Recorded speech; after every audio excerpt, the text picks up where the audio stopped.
오늘 또 그대의 최고의 날입니다. 임은미 선교사 묵상입니다.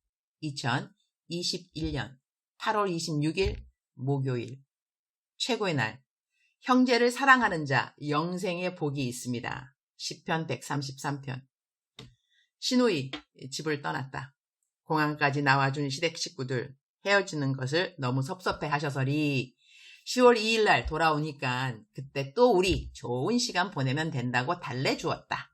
만나는 때가 있으면 헤어지는 때가 있고 헤어지는 때가 있으면 다시 만나는 때가 있고 나는 헤어질 때 별로 섭섭해하거나 우는 편이 아니라서리 감정 표현 풍성한 시댁 식구들에게 좀 미안했다. 나는 내가 있는 곳에서는 그곳이 어떠하든지 할 수 있는 한 최선을 다하여 그 자리에서 내가 해야 하는 몫을 하는 편이다. 그런데 그 자리를 떠나는 시간이 되면 그닥지 미련을 갖는 편도 아니고 감정이 복받치는 편도 아니다. 보통 내가 가는 다음 장소에 나의 배역이 정해져 있기 때문이고 나는 그 일을 또 하러 가기 때문인 것 같다. 몸은 많이 피곤한 편이지만 비행기를 못 탈 정도는 아니다. 몬태나에서 LA까지는 직행이 없어서리 덴버에 가서 갈아타고 LA에는 거의 6시간이 넘어서 도착하게 된다. 도착하면 막바로 코로나 테스트를 보러 가고 결과 기다렸다가 받아서 내 숙소로 가면 된다. 숙소는 LA 공항에서 멀지 않은 호텔로 잡았다.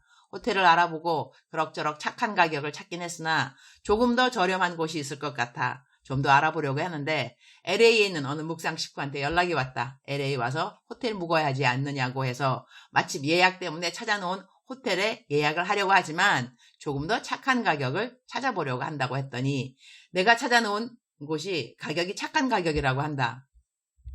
코로나 테스트는 돈을 내야 하냐고 해서 125불 내야 한다고 했더니 막바로 벤모 미국에서 작은 돈들 잃지 않은 앱으로 200불 보낼 테니 코로나 검사 잘 받고 남은 돈은 나를 데리러 공항에 와주는 고마운 자매와 함께 저녁 식사에 사용해달라고 한다. 그리고 호텔 숙소비도 당연 자기가 내겠다고 한다. 그래서 나는 돈이 없는 사람이 아니지만 이렇게 섬겨주니 참 감사하고 기쁘다고 섬김을 잘 받겠다고 했다. 그랬더니 그분 대답이 정말 대박이다. 네, 돈 많이 있는 분인 거 알아요. 근데 저도 많아요. 내가 그 문자 보고 키야 대박 답이네요 라고 문자 보내드렸다. 여튼 이래서 숙박비도 코로나 시험비도 다 해결되었다. 이 모든 일의 순족함은 나를 위해 기도해 주시는 분들의 기도 덕이라고 생각한다. 감사. 시편 133장 1절 보라 형제가 연합하여 동거함이 어찌 그리 선하고 아름다운고 How good and pleasant it is when brothers live together in unity. 부모가 자녀들을 키울 때 기쁘고 흐뭇할 때는 당신의 자녀들이 서로 도와주고 서로 사랑하고 서로 화목하고 함께 있기를 기뻐하는 때가 아닌가 한다. 육신의 부모도 그러할진데 하늘의 하나님 아버지는 더더욱 그러하지 않을까 싶다. 내가 LA 공항 도착하자 짐 찾는 곳에서 나를 기다리고 있던 내 묵상 식구인 자매. 나는 사실 한 번도 이 자매를 만난 적이 없지만 이전에 어떤 일로 이 자매가 나를 무척 고마워한다.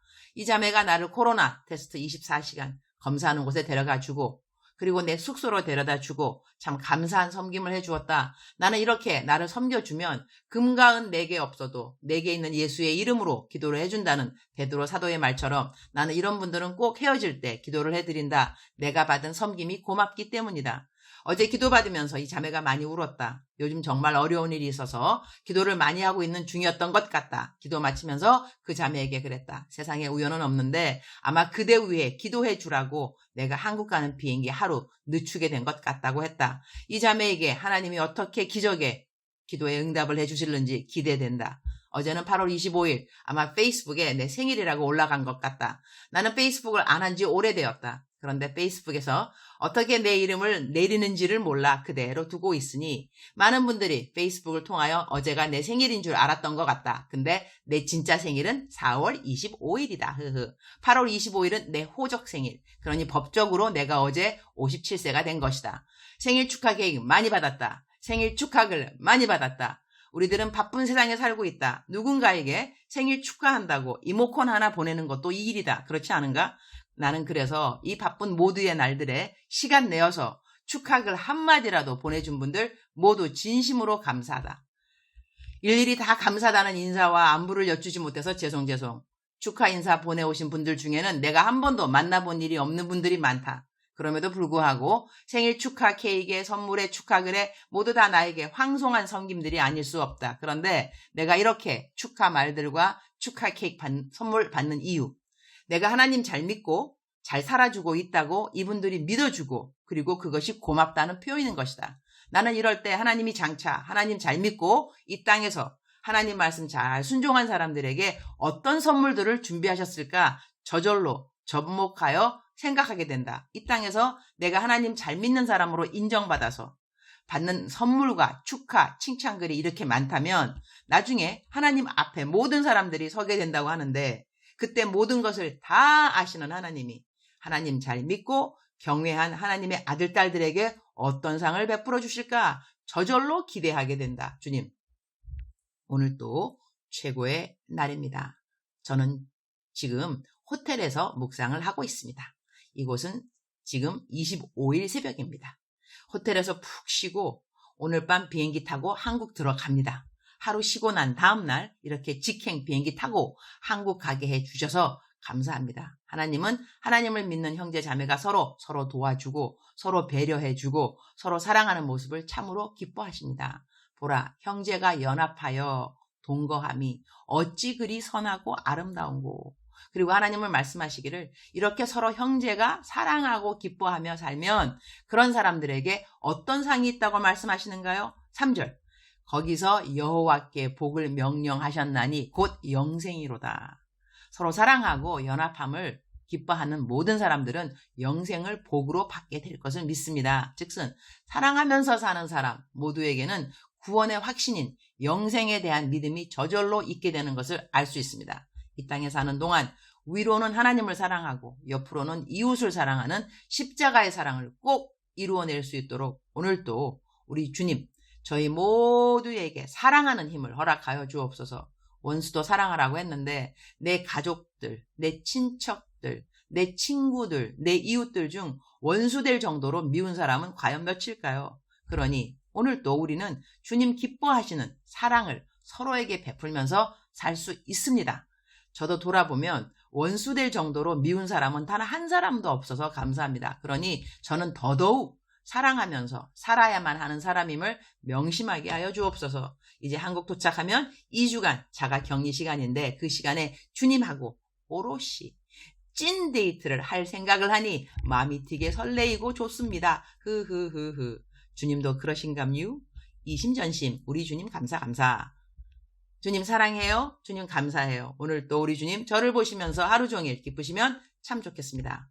최고의 날 게시판. 저의 신간 나는 이렇게 순종하였다를 전도용으로 사용하고 싶으신 분들은 저에게 개인 카톡 주시면 감사하겠습니다. 유니스 825가 제 카톡 아이디입니다. 제가 스펠링 알려드리겠습니다. EUNICE 825가 제 카톡 아이디입니다. 제가 제 책 인쇄비를 받지 않고 책으로 받습니다. 그래서 전도용으로 나눠줄 수 있는 책이 있습니다. 전도용으로는 10권씩 최소한으로 보내드립니다. 사랑하는 그대여, 사랑하는 그대여, 출석 부르고 있습니다. 오늘은 LA에서 캘리포니아에서 출석 부르고 있습니다. 사랑하는 그대여, 대답하고 계시죠? 사랑하는 그대여, 하나님께서 오늘 이 시간에 그대의 이름을 부르시는 거죠. 사랑하는 딸아, 사랑하는 아들아. 사랑한다는 것은 하나님께서 그대에게 능력을 주시겠다는 것입니다. 사랑은 능력입니다. 하나님의 사랑처럼 더 큰 능력은 없는 것이죠. 그래서 성경 말씀은 하나님의 사랑에서 우리를 끊을 자가 아무도 없다고 했습니다. 사망이나 곤고함이나 괴로움이나 외로움이나 억울함이나 그 어떤 것이라도 하나님의 사랑에서 끊을 자가 없다고 했으니 사랑하는 그대가 하나님의 사랑을 깨닫게 되면 하나님의 사랑의 길이, 높이, 넓이 이 모든 것을 더욱더 깨달아 간다면 그대가 지금 마주하고 있는 그 어떠한 어려움이라도 넉넉히 감당할 수 있다는 것입니다. 하나님께서 도와주실 것입니다. 넉넉히 감당할 수 있도록 하나님께서 도와주시겠다는 것이죠. 사랑하는 그대여, 사랑하는 그대여, 억만 번 더 들어도 기분이 좋은 말, 기분이 좋다는 것은 힘을 얻는다는 것이죠. 억만 번 더 들어도 더더욱 힘을 얻게 되는 말, God loves you. God loves you. 하나님께서 그대를 사랑하신다는 말. 이 말은 제가 말씀드렸죠. 믿어야 되는 것이지 믿어지는가? 그런 것이 아니고 no choice. No choice. 선택의 여지 없이 그냥 믿으시면 되는 거죠. God loves you. 하나님께서 오늘 또 그대와 함께 해주실 것이고 하나님은 사랑하는 자를 기뻐하십니다. 형제와 동거함, 연합함이 얼마나 기쁜지라는 오늘 묵상 말씀처럼 하나님께서는 사랑하는 것을 기뻐하는 사람을 기뻐하십니다. 그리고 하나님이 기뻐하시면 상 주시는 거 그대 알고 계시죠? 하나님이 기뻐하는 일 하면 하나님께서 그대 마음의 소원을 들어주십니다. 근데 하나님이 가장 기뻐하는 것은 형제를 사랑하는 일들인 것이죠. 어렵다고 생각되시는 분들은 무엇을 해야 된다? 대적 기도. 오케이? 내 형제를, 내 자매를 사랑하지 못하게 만드는 이 미움의 영 사라질지어다, 떨어져 나갈지어다, 이런 대적 기도 하시면서 이웃을 사랑하는 그대 되기를 축복합니다. 사랑하는 그대요, 사랑합니다. 사랑하는 그대요, 축복합니다. 오늘 또 그대의 최고의 날입니다.